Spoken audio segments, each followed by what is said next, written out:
മന്ത്രിതർക്കത്തിൽ പൊറുതിമുട്ടിയിരിക്കുകയാണ് Congress. SC ഗ്രൂപ്പുകൾ കടുത്ത നിലപാട് തുടരുന്നതാണ് കോൺഗ്രസിനെ വെട്ടിലാക്കുന്നത്.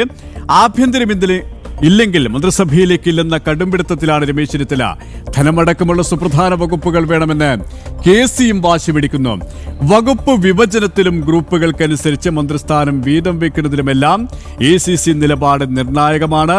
വിശദാംശങ്ങളുമായി ന്യൂസ് ഡെസ്കിൽ നിന്നും രഞ്ജിത്ത് അമ്പാടി ചേരുകയാണ്. അമ്പാടി പറഞ്ഞതുപോലെ തന്നെ ഈ വീതം വെപ്പ് വല്ലാത്ത പ്രതിസന്ധിയിലേക്കാണ് നേതൃത്വത്തെ എത്തിച്ചിരിക്കുന്നത്. അനുനയ നീക്കങ്ങൾ ഒരു ഭാഗത്ത് നടക്കുന്നു, സമവായ ശ്രമങ്ങൾ മറുഭാഗത്ത് നടക്കുന്നു. പക്ഷേ കാര്യങ്ങൾ ഒന്നും നടക്കുന്നില്ല.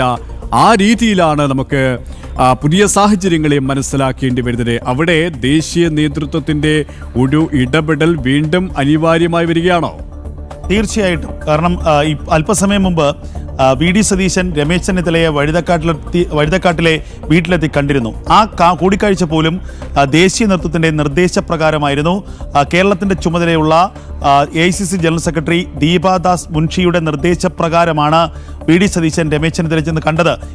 അമ്പാടിയിലേക്ക് എത്താൻ ഇപ്പോൾ ചെന്നിത്തലയുടെ വസതിയിൽ നിന്നും അനുനയ നീക്കങ്ങൾക്ക് ശേഷം VD സതീശൻ പുറത്തേക്ക് വരികയാണ്. തത്സമയ ദൃശ്യങ്ങളിലേക്ക് നമുക്ക് പോകേണ്ടതുണ്ട്.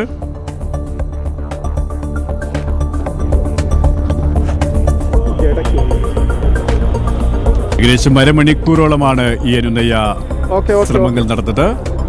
ഇപ്പോൾ VD സതീശൻ രമേശ് ചെന്നിത്തലയുടെ വസതിയിൽ നിന്നും പുറത്തേക്ക്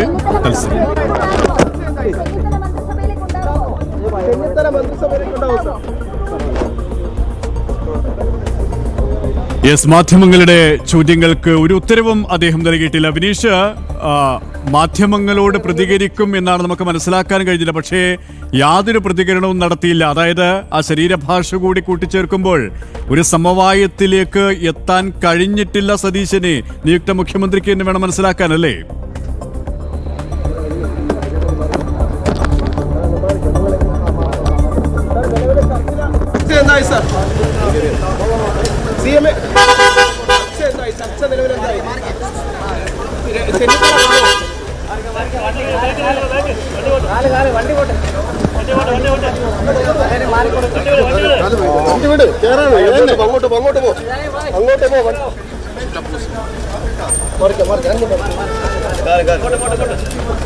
രമേശ് ചെന്നിത്തലയുടെ വഴുതക്കാട്ടെ വസതിയിലെത്തി അദ്ദേഹവുമായി കൂടിക്കാഴ്ച നടത്തിയ ശേഷം നിയുക്ത മുഖ്യമന്ത്രി VD സതീശൻ പുറത്തേക്ക് ഇറങ്ങിയിരിക്കുകയാണ്. അദ്ദേഹം യാത്ര തിരിച്ചിരിക്കുകയാണ്. മാധ്യമങ്ങളുടെ ചോദ്യങ്ങൾക്ക് അദ്ദേഹം ഒരു ഉത്തരവും നൽകിയില്ല. സമവായ നീക്കങ്ങൾ വിജയം കണ്ടോ കണ്ടില്ലയോ എന്നുള്ള ചോദ്യങ്ങൾക്ക് ഉത്തരം വരും മണിക്കൂറുകളിൽ ഉണ്ടാവും. വിനീഷ്, തുടരാം.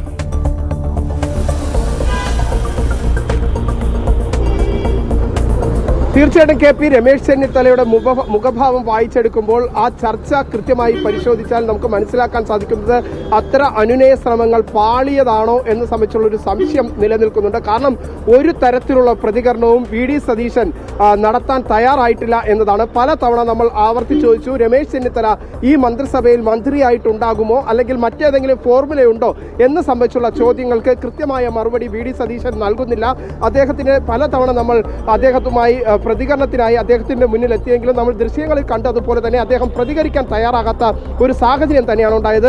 ഈ ഒരു ചർച്ചയ്ക്ക് ശേഷം അദ്ദേഹം പുറത്തേക്ക് ഇറങ്ങുമ്പോൾ അദ്ദേഹത്തിന്റെ മുഖഭാവം വായിച്ചെടുക്കാൻ സാധിക്കുന്നത് കാര്യങ്ങൾ അത്ര സുഖമായി കാര്യങ്ങൾ മുന്നോട്ട് പോകുന്നില്ല എന്ന് തന്നെയാണ് നമുക്ക് മനസ്സിലാക്കാൻ സാധിക്കുന്നത്. കാരണം രമേശ് ചെന്നിത്തല ഈ ഒരു ഒത്തുതീർപ്പ് ഫോർമുലയ്ക്ക് തയ്യാറായിട്ടില്ല, VD സതീശൻ മുന്നോട്ട് വെച്ച ഒത്തുതീർപ്പ് ഫോർമുലയ്ക്ക് തയ്യാറായിട്ടില്ല എന്നത് തന്നെയാണ് നമുക്ക് നിലവിലെ സാഹചര്യത്തിൽ മനസ്സിലാക്കാൻ സാധിക്കുന്നത്. എന്തായിരുന്നാലും VD സതീശൻ രണ്ടാം ഘട്ടത്തിലാണ് ഇപ്പോൾ രമേശ് ചെന്നിത്തലയുടെ വസതിയിലെത്തി ഇപ്പോഴും ഈ ഒരു ആവശ്യങ്ങളും ഫോർമുലയും മുന്നോട്ട് വെച്ചത്, മന്ത്രിസ്ഥാനത്തെ ചൊല്ലിയുള്ള ഒരു ചർച്ച നടത്തിയത്, അനുനയ ശ്രമം നടത്തിയത്. ഈ അനുനയ ശ്രമങ്ങളെല്ലാം തന്നെ ഒരുപക്ഷെ പാളിയോ എന്ന് സംബന്ധിച്ച് ഇനി വരും നിമിഷങ്ങളിൽ നമുക്ക് അറിയാൻ സാധിക്കും. എന്തായിരുന്നാലും ഇന്ന് വൈകുന്നേരത്തോടു കൂടി UDF മന്ത്രിമാർ ആരൊക്കെയാണ് എന്ന് സംബന്ധിച്ചുള്ള ഒരു കൃത്യമായ വിവരങ്ങൾ പുറത്തു വരേണ്ടതുണ്ട്, അത് പ്രഖ്യാപിക്കേണ്ടതുണ്ട്, വകുപ്പുകളടക്കം പ്രഖ്യാപിക്കേണ്ടതുണ്ട് എന്നതാണ് പ്രധാനപ്പെട്ട കാര്യം. ഞാൻ നേരത്തെ സൂചിപ്പിച്ചതുപോലെ തന്നെ ആഭ്യന്തര മന്ത്രി പദത്തിലേക്ക് താൻ എത്തുന്ന സമയത്ത് തന്നെ രമേശ് ചെന്നിത്തല മുന്നോട്ട് വെച്ച ഒരു ഫോർമുല,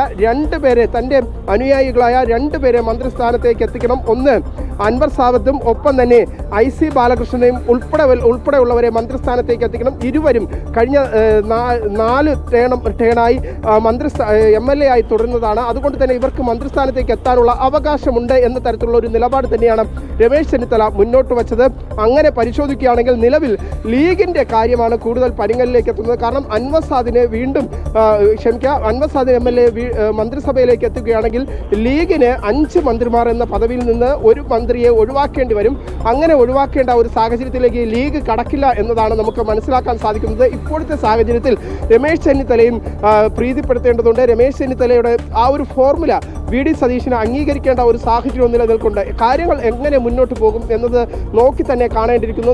ഞാൻ നേരത്തെ സൂചിപ്പിച്ചതുപോലെ തന്നെ രമേശ് ചെന്നിത്തലയുടെ വസതിയിൽ നിന്ന് VD സതീശൻ പുറത്തേക്ക് ഇറങ്ങുന്ന സമയത്ത് അദ്ദേഹത്തിൻ്റെ പ്രതികരണങ്ങൾ, അദ്ദേഹത്തിൻ്റെ മുഖഭാവവും അല്ലെങ്കിൽ ഏതെങ്കിലും തരത്തിലുള്ള ഈ ഒരു ചർച്ചയിൽ, അനുനയ ശ്രമത്തിൽ കൃത്യമായ തരത്തിൽ ഏതെങ്കിലും തരത്തിലുള്ള ഒരു പുരോഗതി ഉണ്ടായിരുന്നെങ്കിൽ ഒരുപക്ഷെ VD സതീശന്റെ ഭാഗത്തു നിന്ന് കൃത്യമായ ഒരു പ്രതികരണം ഉണ്ടാകുമായിരുന്നു എന്നതാണ് നമുക്ക് മനസ്സിലാക്കാൻ സാധിക്കുന്നത്. ഇപ്പോഴത്തെ സാഹചര്യത്തിൽ അത്തരത്തിലുള്ള ഒരു പ്രതികരണം ഉണ്ടായിട്ടില്ല. നമ്മളുടെ ചോദ്യം ഇത്തരത്തിലായിരുന്നു, ഈ ഒരു മന്ത്രിസഭയിലേക്ക് VD സതീശൻ മുഖ്യമന്ത്രിയായിരിക്കുന്ന മന്ത്രിസഭയിലേക്ക് രമേശ് ചെന്നിത്തല മന്ത്രിയായി എത്തുമോ എന്ന ചോദ്യത്തിനും ഒപ്പം തന്നെ ഏതെങ്കിലും ഫോർമുല കൃത്യമായി രമേശ് ചെന്നിത്തല അംഗീകരിച്ചോ എന്ന ചോദ്യത്തിനും VD സതീശൻ ഉത്തരം പറയാതെ പോകുന്ന കാഴ്ചയാണ് നമുക്ക് കാണാൻ സാധിച്ചത്. എന്തായിരുന്നാലും നിലവിലെ സാഹചര്യത്തിൽ അദ്ദേഹത്തിന്റെ VD സതീശന്റെ മുഖഭാവത്തിൽ നിന്ന് നമുക്ക് വായിച്ചെടുക്കാൻ സാധിക്കുന്നത് VD സതീശൻ മുന്നോട്ട് വെച്ച ഫോർമുല അത് അംഗീകരിക്കപ്പെടുന്നില്ല എന്നത് തന്നെയാണ് ഇപ്പോഴത്തെ ഘട്ടത്തിൽ മനസ്സിലാക്കാൻ സാധിക്കുന്നത്. നിമിഷങ്ങൾക്കകം തന്നെ എന്താണ് കൂടുതൽ ചർച്ച ചെയ്തത് എന്ന് സംബന്ധിച്ചുള്ള വിവരങ്ങൾ നമുക്ക് ലഭ്യമാകാനുള്ള ഒരു സാഹചര്യം തന്നെയാണ് ഉള്ളത്.